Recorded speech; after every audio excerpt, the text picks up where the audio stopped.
Le Maroc s'inscrit progressivement sur la scène internationale culturelle. En témoigne le premier pavillon national officiel présenté lors de la Biennale de Venise qui ouvre ses portes dans quelques jours. Et pour en parler, je suis ravie d'être en compagnie de Cyrielle Gova. Bonjour. Bonjour Sybille. Vous êtes avocate au sein du cabinet Aedelo et donc cabinet qui étend son activité au Maroc.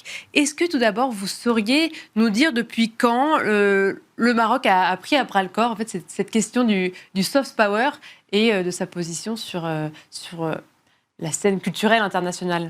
Alors déjà, je pense qu'il faut revenir sur ce qu'est exactement le soft power, qui est le pouvoir doux, délicat, donc une influence qu'on exerce par des moyens qui ne sont pas coercitifs, qui ne sont pas contraignants en tant que tels, et donc on peut utiliser tout un tas de biais pour parvenir en fait à ce soft power.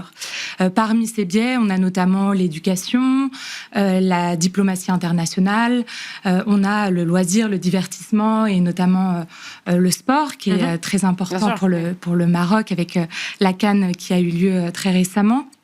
Et puis, il y a aussi l'art, la culture, le tourisme. Donc, ce sont des éléments qui permettent d'avoir un soft power assez important et étendu. Et généralement, on utilise plusieurs biais.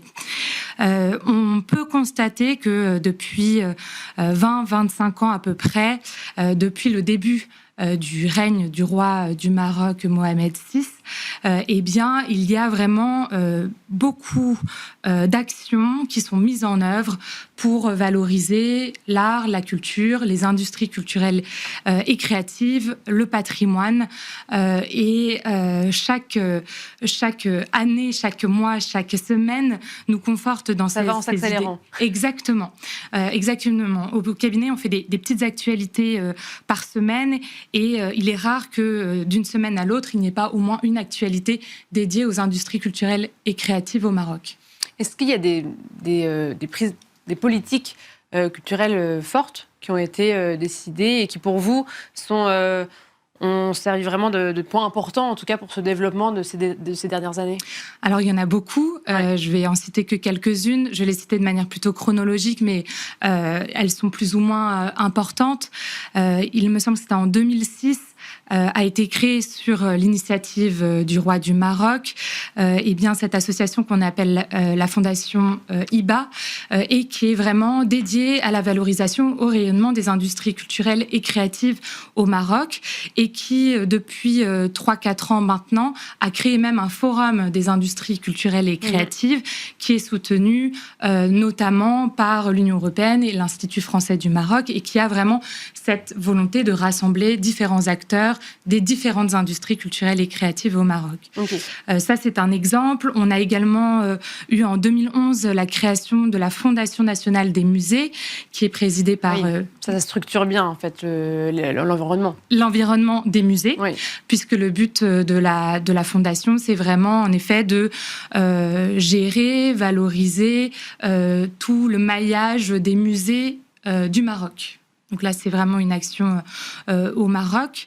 Et puis après, on a aussi à l'échelle internationale des accords qui ont été pris que je trouve intéressants, notamment il y a quelques années avec l'UNESCO, où le Maroc s'est engagé à partager auprès des autres pays du continent africain son expérience en matière de préservation et de valorisation du patrimoine, notamment dans des zones de conflit, de trafic illicite de certains biens culturel. Et plus récemment, 2025, là, très récemment, avec l'Organisation mondiale de la propriété intellectuelle, avec le but de renforcer le cadre, la protection légale en matière de patrimoine culturel marocain, avec différents types de protection. Voilà, un petit peu des exemples. Et sur le plan du marché de l'art, notamment, il y a la foire 154 ou 154, selon. Ça, vous trouvez que c'est des éléments très importants, très forts pour le pays marocain? Oui, alors ça fait un petit moment maintenant que ça a été créé, puisque ça a été créé en 2013 par Touria El Glaoui. Et les éditions marocaines, et notamment à Marrakech, ont débuté il y a 6 ou 7 ans, si je ne me trompe pas. Sinon, ils sont également présents à Londres et à New York. Et donc, c'est vrai que c'était important et c'est un vrai levier culturel, artistique, en tout cas de rayonnement pour les arts africains contemporains, donc pour valoriser les artistes émergents et non émergents, mais contemporains du continent africain ou de la diaspora africaine. Donc, c'est vraiment un événement qui est très important aujourd'hui et qui est majeur aussi au Maroc en ce que ça ne concerne pas seulement la foire en elle-même et Marrakech, mais ça crée tout un écosystème pendant cette semaine d'événements culturels, créatifs, avec énormément de personnes qui viennent du continent africain, mais aussi d'ailleurs. Et donc, c'est même en termes de tourisme, en fait, ça va avoir des incidences. Oui, sur direct et indirect. Exactement. Parce qu'à quoi est-ce qu'on mesure ce soft power? Je parlais en introduction du pavillon à la Biennale. Ça, c'est des choses qui sont fondamentales pour s'inscrire sur la place internationale. C'est un élément qui est en effet important. C'est vrai que c'est la première année où il y a un pavillon du Royaume du Maroc avec justement la curatrice de ce pavillon et Myriam Berada, qui est par ailleurs la directrice artistique du MACAL, qui est le musée d'art contemporain africain qui est à Marrakech. Et donc, c'est vrai que c'est un élément supplémentaire, disons, pour valoriser l'écosystème et le patrimoine artistique créatif marocain. Et donc, c'est vrai que c'est un indicateur supplémentaire. C'est pas le seul, il est pas indispensable pour que ce rayonnement existe. Une accumulation de tout. Exactement. Et il y en a plein d'autres, des exemples comme celui-ci. Un exemple que je trouve intéressant, c'est que Rabat a été désignée en 2023 comme capitale africaine de la culture et pour 2 ans. En fait, ça tourne. Ça tourne, voilà, entre les différents pays. Et récemment, en fait, Rabat a été désigné comme siège du comité, de cette initiative-là, qui a vraiment pour vecteur de valoriser la création contemporaine et l'art au global. Donc voilà. Mais il y en a plein d'autres. Le Maroc était représenté au Salon du Livre, était le pays invité l'année dernière. On peut trouver plein d'exemples. Oui, donc on voit qu'il y a plein d'initiatives qui se font petit à petit, qui se structurent. Est-ce que tout ça, c'est porté par peut-être un arsenal réglementaire ou en tout cas des initiatives politiques qui peuvent... en tout cas, la réglementation, est-ce que ça soutient tout ça? Alors, on l'a vu, il y a des accords qui peuvent être conclus. Là, on l'a vu avec l'UNESCO, on l'a vu avec l'Organisation mondiale de la propriété intellectuelle pour tenter de valoriser et de renforcer un cadre qui est déjà existant et je vais y revenir. On a des accords aussi avec des pays qui sont mis en place, notamment avec la France beaucoup, mais récemment avec l'Allemagne pour créer des initiatives communes en matière de muséographie. Ça, c'est très, très récent aussi. Donc, il y a tout un tas d'accords qui sont engagés et pris, parce qu'ils sont contraignants aussi, de manière générale, pour aller dans le sens d'un renforcement d'un cadre qui est existant. Sur le Maroc, il faut savoir que le Maroc, dans toutes les conventions internationales qui visent à préserver le patrimoine, l'héritage, il est partie prenante. Enfin, c'est un royaume partie prenante de ces conventions internationales-là. Et puis après, il y a ce qui se passe au niveau local, national, en tout cas. Et là, il y a tout un corpus de règles qui existent, notamment par exemple en matière de droit d'auteur, en matière de protection du patrimoine culturel. Il y a des régimes qui sont en place.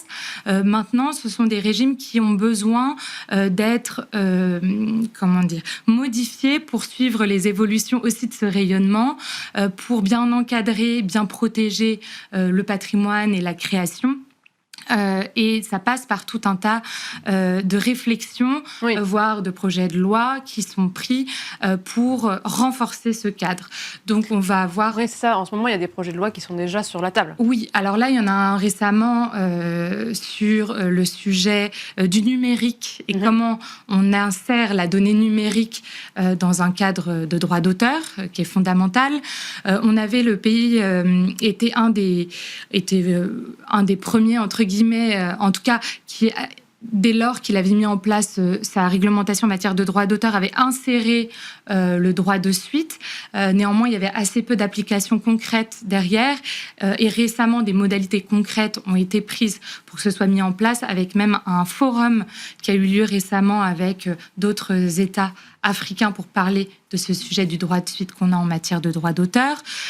Et puis, on a aussi un projet de loi, en tout cas sur lequel ils sont en train de travailler, sur la question de la fraude en matière artistique, donc qui ne se rattache pas seulement au droit d'auteur en tant que tel et à la protection des artistes et de leur œuvre originale, mais également à toute fraude en fait qui pourrait y avoir, et notamment des faux en fait qui pourraient circuler. Il nous reste 1 minute de votre retour terrain. S'il devait y avoir une étape à franchir pour améliorer encore plus ce rayonnement, ce serait à quel niveau ? Alors, il y a plusieurs, on peut toujours évidemment s'améliorer. C'est vrai qu'il y a une puissance telle sur les événements et les actions qui sont entreprises, et c'est assez fabuleux parce que ça donne encore plus d'envergure et de rayonnement au Maroc et à tous les créatifs et à tous les acteurs de la création.